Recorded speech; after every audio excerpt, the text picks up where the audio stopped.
Hi, welcome to today's Piece of Peace. Been really honing in on just wanting to come into the presence of God and just encouraging all of you to do the same. Staying in His presence all day, every day. That's the goal. So this morning as I was worshiping Him, I always take out my guitar and I worship with Him. I worship to Him each morning before I even start to journal or if I start to write or anything. And I often pray, what song do you want to hear? And He'll give me a song to sing. And as I worship Him with it, He always closes with this little instrumental piece that He wrote with me when I got my new guitar. And it has been the sweetest time, I have to say. But He had brought me back this morning after I had worshiped to a memory because and I'll read what I wrote out, I'll read to you what I wrote out to Him. But Jesus, thank you for the candlelight reflection on the window this morning. It reminded me of a time when we were meeting together in my bedroom at the country house so many years ago. I had at the time, wondered the significance of Jesus in comparison to a relationship with God. And He gave me a candle analogy. So as I watched, I often light a candle when I'm going to meet with God. And when I was in my room at the country house, I saw the candle, the light just flickering, just this flame coming up. And if I were to touch that flame, I'd be burned. I also saw the glass container that was housing the candle, but an extension of it, and I saw the flame from the candle perfectly replicated as a reflection on the glass on the candle holder. And everywhere the candle flame would move, the reflection would move. And every time the candle flared up, or the light flared up on the candle, so did the reflection on the glass. And the reflection of the candle was in perfect sync with what was happening with the flame. And I felt as though Jesus was telling me the only way you can touch this candle is because of the glass that it's being held in. And He says, and that's kind of me. The only way you can get to God, Janelle, because He's so holy and He's so pure. And humans are so broken and so sin-stained that only by me is there a way to get to God. And the flame is so hot and so pure. And I am that bridge. So I'm the tangible God. And I'm in direct reflection of what the Father is doing. Nothing I do is outside of what the Father is doing. And then I saw a reflection on the window in the country house. And it was very skewed. It was rather distorted. It was not perfect. It was very disordered, and it was elongated, and it didn't really directly represent what was happening with the flame. But it was a reflection nonetheless in its attempt to be in sync with the candle flame. So this morning I lit a candle and I glanced outside because it was still just dawn. And I could see the reflection of the candle in the glass on the window. And I went, oh my goodness, there we are. And I said, Jesus, thank you for the candlelight reflection on the window this morning. It reminded me of the time we were meeting together in my bedroom at the country house so many years ago. The flame of the candle representing God. Jesus, you being the glass around the candle, a direct reflection of God through the glass, and the one that made coming close to God possible. Holding the glass, I am not consumed by God's holy fire, but because of you, Jesus, I am able to come near God and be in His presence without even dying. The reflection on the glass representing me, the reflection on the window representing me, though imperfect and distorted in my humanness, I do reflect your glory. I'm going to turn my page here. I do reflect your glory around me. I want to stay as close to you as possible, so I will reflect you, more of you and less of my humanness, more of you and less of my imperfections, more of you and less of my distortions, more of you, more of your mindset, your reality, your spoken word and actions, on earth as it is in heaven, right here and right now, for today, to live that out in the land of the living. Before your return. I said, how I love you, Jesus. No condemnation, no shame. You are my King, my refuge, my Savior, my Lord. How I love you, Jesus. The Lord responded with, Janelle, do not listen to the accuser. There is no condemnation when you are in Christ. There's no condemnation for you. My grace is sufficient.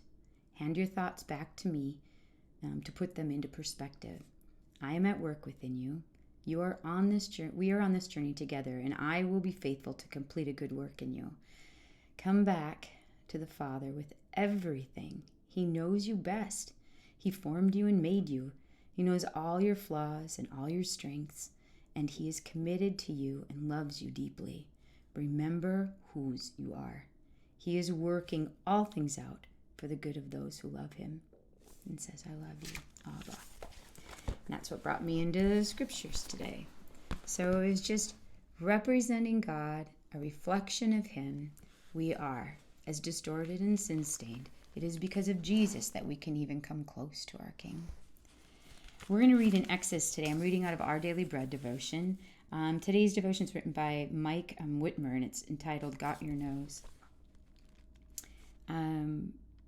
We'll be in Exodus 12, and we're going to go 12 through 19.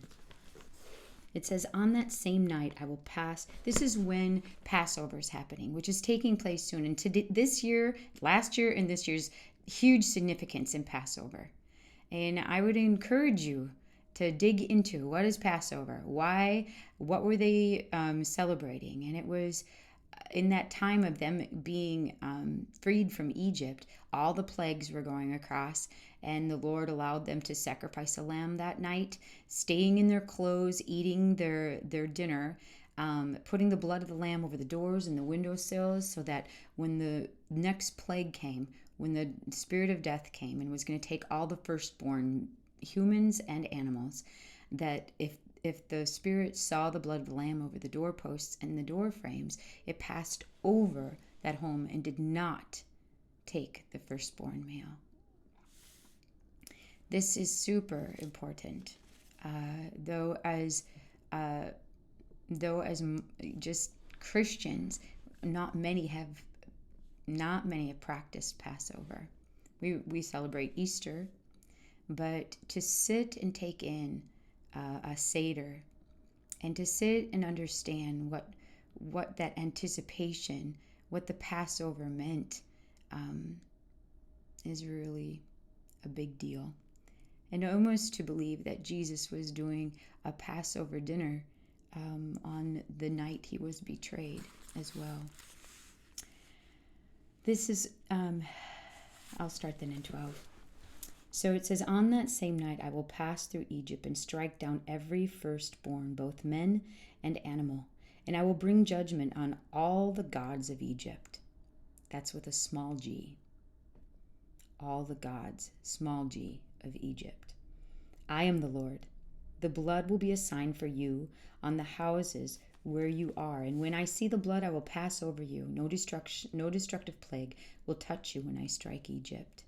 This is a day you are to commemorate for the generations to come. You shall celebrate it as a festival to the Lord, a lasting ordinance. For 7 days you are to eat bread made without yeast. On the first day remove the yeast from your houses, for whoever eats anything with yeast in it from the first day through the 7th must be cut off from Israel.